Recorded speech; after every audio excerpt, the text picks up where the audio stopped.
While looking around the room for a solution, Fex spotted the strange, square-shaped device that was located in Logan's room. He noticed it almost instantly. It was a teleporter, but not just any type. It was the same type of teleporters they used on his planet. But this wouldn't be of any help to them at all. The last place Fex wanted to go was back home, and the others would be made into if they were taken there. He did, however, decide to make note of where it was, just in case he ever decided to go back. "How about Fex's mind control?" Erin said. "Couldn't he tell them to go away or remove their memories?" "If they are adults, it would be much harder than before," Fex replied. "Besides, right now I'm guessing there will be a lot of people covering that area. If I wanted to get out of this place, the portal room would be the first place I would think of. So there's no way we can pull off something as similar as we did against True Dream, not unless we had someone on the inside." The last words Fex had spoken gave Quinn an idea. It was a risky one, but he had a gut feeling that he would be able to help. He was already keeping Quinn's huge secret, so there was some trust between them, and he felt like if there was one person that was on the right side of justice, it would be him. "Then we have no choice," Quinn said. "We need to ask Leo for help." The words that came out of Quinn's mouth surprised them all. This also included Vorden, who felt like he was the closest to him. "Why would you suggest that?" Vorden said. "Leo is a sergeant, and although he isn't under Duke, he is under Nathan, who is ultimately under Paul, the head general. It's clear that Leo is working for them, or at least he takes direct orders from them." It was a simple deduction that Vorden had made, and it would be right to assume so, but Quinn didn't believe it. "Well, maybe I can change your mind about him," Quinn said. "First of all, I'm pretty sure he knows I'm a vampire. Let me change that. I'm 100% sure he knows that I'm not human, and the same could be said for Fex and Peter." "Wait a minute," Erin called out. "Is that why he gives you special treatment? Now that I think about it, it all makes sense."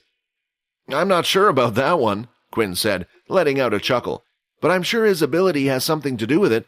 He knew I was different from the beginning, and has safeguarded my secret until this day. Leo is different from the other teachers. He once inquired about whose side I was on. It made me wonder about a couple of things. Leo himself didn't align with the military. He is on the side of humanity.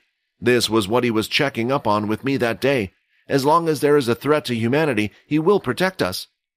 Logan then quickly hopped onto his computer and started to type away, checking to see if there was any information he could bring upon Leo, if at all. "So, is this a hunch?" Vorden inquired. "Isn't it too risky to go on this journey just based on a hunch?" "I, too, am in favor of talking to Leo. I think it is a good idea," Erin added. "I agree he's different from the other teachers. Remember how he saved us from the Dalki attack that one time? And during our lessons, he would continuously give me tips about my swordsmanship. Also, it seemed he treated everyone the same, no matter what. The way he acted just didn't fit in with the way the world is right now. Usually, a teacher would choose to focus only on the promising students, trying to please the upper ranks, but he never did anything of that sort. I respect him as a teacher, and if me leaving this place is based on whether or not we can trust Leo, then I would bet on him over any of the other teachers." "Isn't Leo the guy I fought with?" Fex said. "I mean, if it's him, he seemed like a pretty cool guy." "I know, but we don't go trusting people based on how cool they are," Vorden replied. "I guess you're right," Fex replied. "Otherwise, you guys would have trusted me from the beginning, right?" he said as he swiped back a single strand of hair that had appeared in front of his face. Once again, Logan projected the information about Leo onto the screen. Most news articles and information about Leo had to do with his accomplishments during the last war. He stood out due to the amount of Dalki he had, despite being a lowly private at the time. "Here you go," Logan said. "It looks like you might be onto something after all. It says Leo readily refused to join the military and only wanted peace after the war. However, he did agree to fight once again if the Dalki were to invade.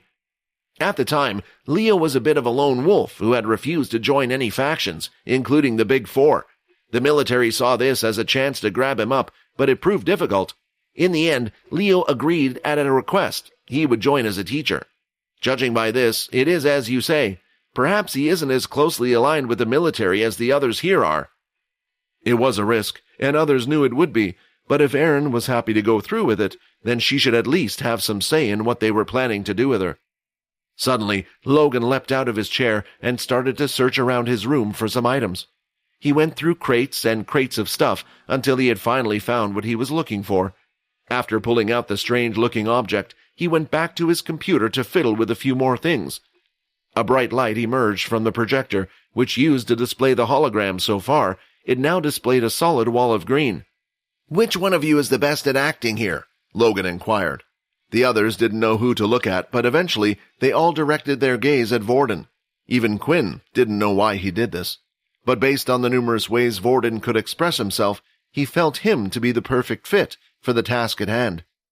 Logan then paced near Vorden, and without even asking for his consent, he tried to put the strange-looking helmet device on his head. Unfortunately, there was quite a height difference between the two. "Can you not see what I'm trying to do? Bend down, you giant!" Logan shouted. Vorden immediately bent down as little Logan placed the strange helmet on top of his head.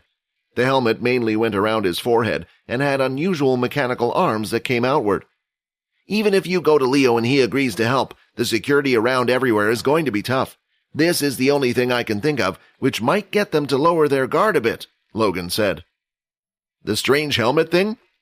Vorden replied, his tone strange. "This here is a facial recognition device. It can track the smallest of details and all the little movements of the muscles in your face. What I plan to do is make a video. If we put both Peter and Erin up against the green screen and we have our actor Vorden here, I will be able to create a realistic video. The plan is to pretend the video has been sent from Pure, informing the school that the kids they are looking for have already left the planet and are safe in Pure's hands. That strange helmet device and the green backdrop are to change your appearance to whoever I like. Same with the background. Once they know Pure safely has the two of you, hopefully they will stop searching around as desperately as they are doing now." Quinn was amazed by Logan's thinking ability and thought of all the things he could do with him. He was lucky to have someone like him on his side and would hate to think what it would be to have him as an enemy. A speech was made for Vorden to act out, while Layla was in charge of telling Vorden what to say. It made sense, since she knew what would Pure send to make the video sound more authentic. The speech even ended with a phrase they had never heard before, "May we purify your souls." She explained that it was a type of signature Pure used when they sent things like this to their enemy. It also made the others realize how Layla was living a double life, and perhaps the Layla they knew wasn't real at all.